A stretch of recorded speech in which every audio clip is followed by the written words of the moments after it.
All right, as we look at the problem of pornography in our lives, there's a path of temptation. And let's take a look at that. You are watching the Beyond Sunday podcast.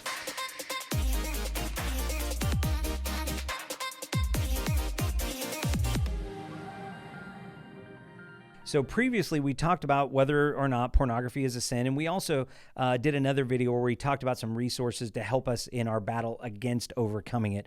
But today, I want to talk about what it looks like and what we can do when we're actually tempted.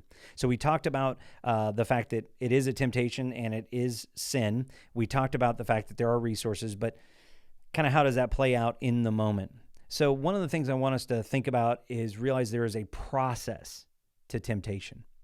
So typically, when we're walking around smiling on a sunny day, this isn't something that probably hits most folks. It actually comes around when our mind's allowed to kind of run free and wander around. So for a lot of folks that I've talked with, the process of temptation begins a lot of times when they're bored. It's late at night, you're bored, you've got nothing else to do, your mind begins to wander. Sometimes when we're overburdened, strained, when we've had a really hard day, when we're stressed and we're seeking kind of an emotional release. For a lot of guys especially, there's kind of an emotional fulfillment. We feel loved, we feel connected through sexual intimacy, and pornography tries to falsely fill that space in.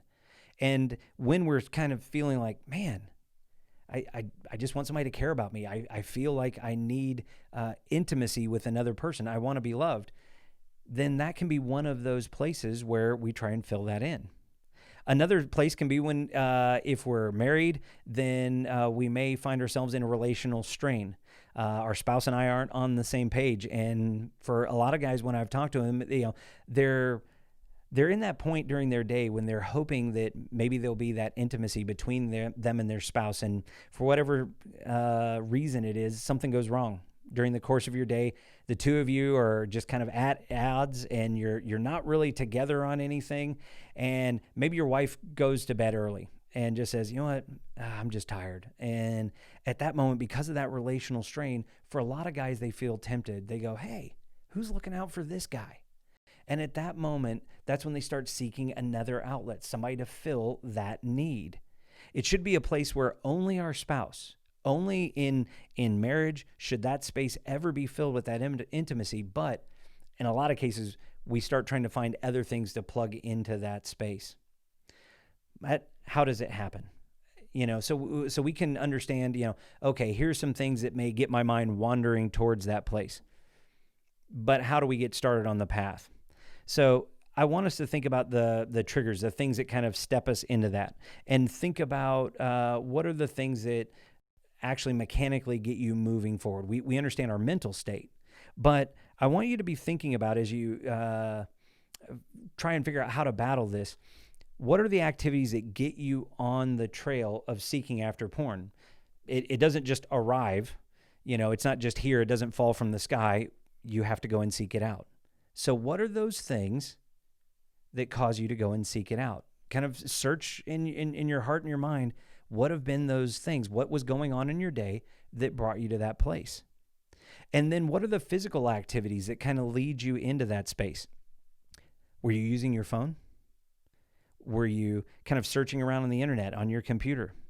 Were you watching a television program or a movie of some kind that's kind of sexually evocative? There's kind of a steamy scene between a couple, or there's nudity in this film or on this show and things like that. Do those things kind of get your mind stirring and moving? For some folks, it's drinking. As you begin drinking, your inhibitions start going, your kind of fortitude, your ability to push back on temptations begins to wane. Is there something else? In your life, are there other habits and patterns that kind of make you more prone into that?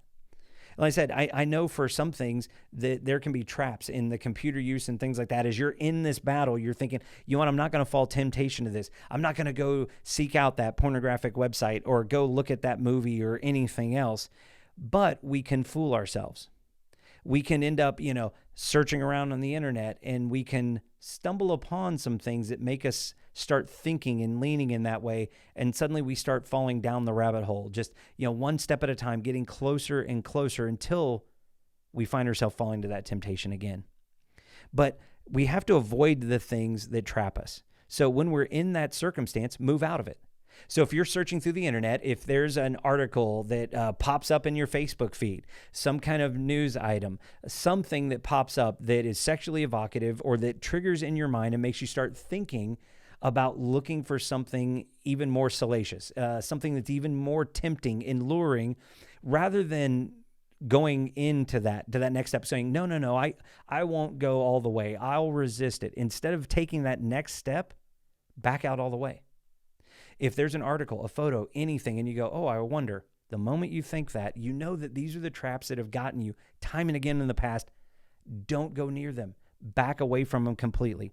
Do something else. So that may mean for you may have been looking around on your phone. You see that article. Not only are you going to back away with it, but I'm going to put my phone down. I'm going to go and do something else completely. I'm going to go read a book. I'm going to go work out. I'm going to do something, anything else except for that thing that continues to lure me in. And one of the things that I think is important for us all to remember is let's not see how close we can get to temptation. A lot of times we'll know that the line is all the way up here, that pornography is there. It's at this website. It's in this activity. And we go, well, I won't go and do that. But we do put ourselves as close to that line as we can get. Well, I'm just going to look at this. I'm just curious about this. And we just keep following.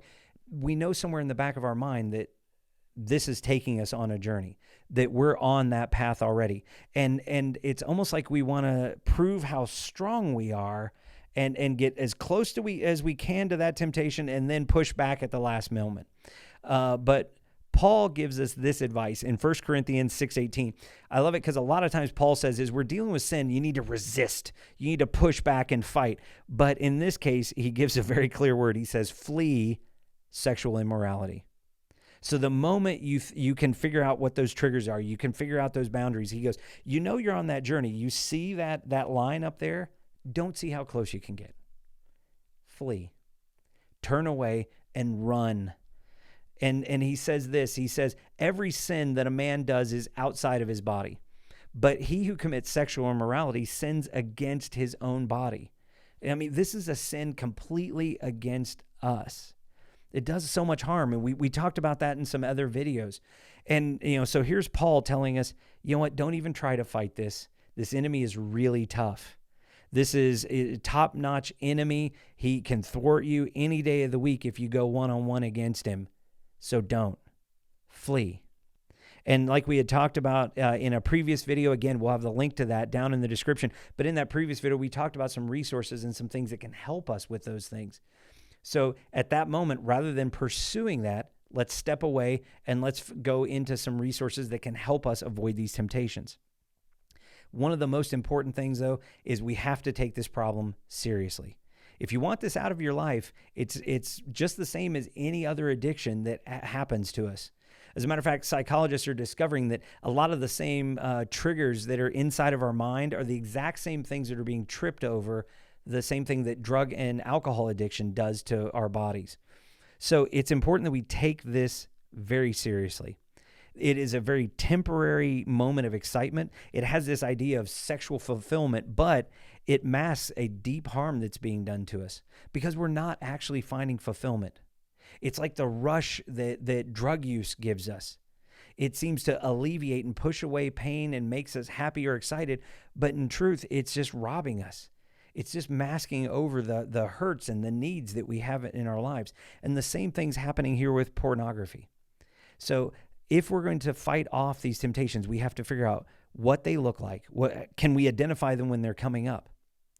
What are the triggers that kind of cause us to step into that? And then we have to take this very seriously and deal with it when it comes up. As I mentioned, we've got some other videos that talk about the basic nature of pornography, and we've also got another video that talks about some resources. So I hope you give those a look, and I think they'll be real helpful for you. So I wish you the very best in this journey. Be strong, and for now, that's what I know. This has been another episode of the Beyond Sunday podcast. And don't forget, like, share, and subscribe.